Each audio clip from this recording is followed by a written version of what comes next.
want to say to people, you know, like when you get back to New Orleans, like be like, hey, let me show you this. Like, what's the one thing other than how to do a really good two-spoon? Making all type of different pastas from scratch. Yeah. Like, and you're excited about doing a stage at Frasca, which is really focused on a very small region in northeastern Italy called Friuli. So you're going to be like working, you know, doing pasta all day long. Yeah, that's what I'm looking forward to, though, and just like, you know, meat fabrication was like one thing that I wanted to learn when I came out here. So when we was breaking down all those different animals and pigs and stuff, that's just one thing I want to go back and be able to show someone else how to do it, right? Like, you know, correctly, so they can learn and show the next person. Yeah. Just to keep the cycle going. Just. Do you feel like you understand animal anatomy a lot better now? I mean, that you really have some understanding of how, like, what you're dealing with? Yeah, completely different, because I used to just mostly see it, so just like being able to do it myself, like just get a better understanding of it, is just something that I was really excited about. Oh, that was the question I had for you.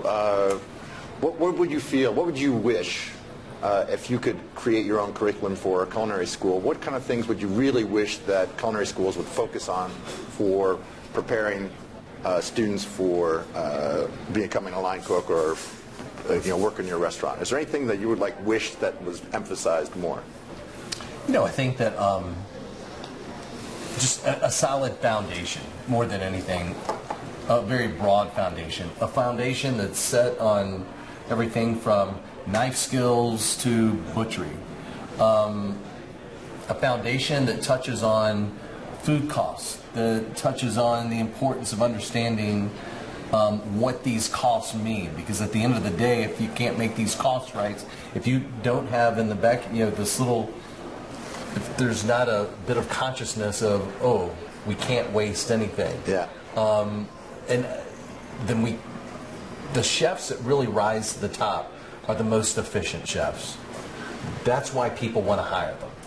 Not because they look good or sound good, but because they can get more work done more efficiently than anybody else. Right. And they're the ones that grow and really stand out.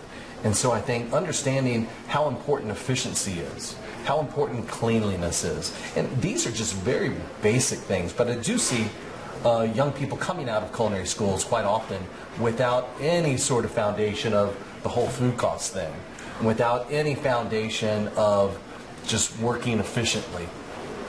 Because too often they're in classes that are way too large and they don't get enough hands-on. Yeah. And that one thing that I like about your program here is that it is very small, and that you can take your time with people and make sure that everybody's conquered this task or has mastered a certain technique that's necessary. I think there's a lot of things that maybe are passé now that we don't need to worry about, like turning vegetables as much. Right. Or aspic. You know, yeah, I think there's some things with aspic, but I think there's other things where we're still using aspic a lot with molecular gastronomy, and I think to touch on some of that is good, just to open their minds to what this world is out there. But at the same time, focusing on how to braise properly. Right. Why do we braise certain cuts the way we braise them? And just having this understanding of what food is, what our role is, and what will get us to the next level, I think is really important. That's a question for you, actually. What did you eat and have here that you thought you were going to hate, but were surprised and found that you actually liked? Is there anything that sticks out in your head, or you're like, oh, I'm not going to try that, or? I don't know. You know, when I first came out here, I was telling you I don't like to eat anything raw or whatever. So, just, I don't know, different seafood that we try here, like mussels. I don't really eat mussels. Yeah. But I was trying it. But then you were surprised that you maybe liked it, or was there anything that converted you over from what your background was? Things that you would never thought you were going to eat? Not really, because I'm willing to try anything at least once to see if I like it or not, instead of just looking at it and saying I don't like it. So I like to just try things. I have to have the taste for it to see if I really like it or not. Right.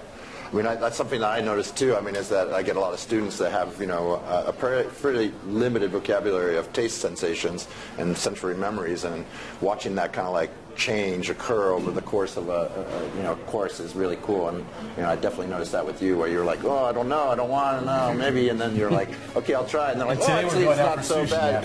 Yeah, exactly. And he definitely doesn't want to eat that, do you? Yeah, but you got to try that. You'll find that can be a, you know, mind-blowing experience.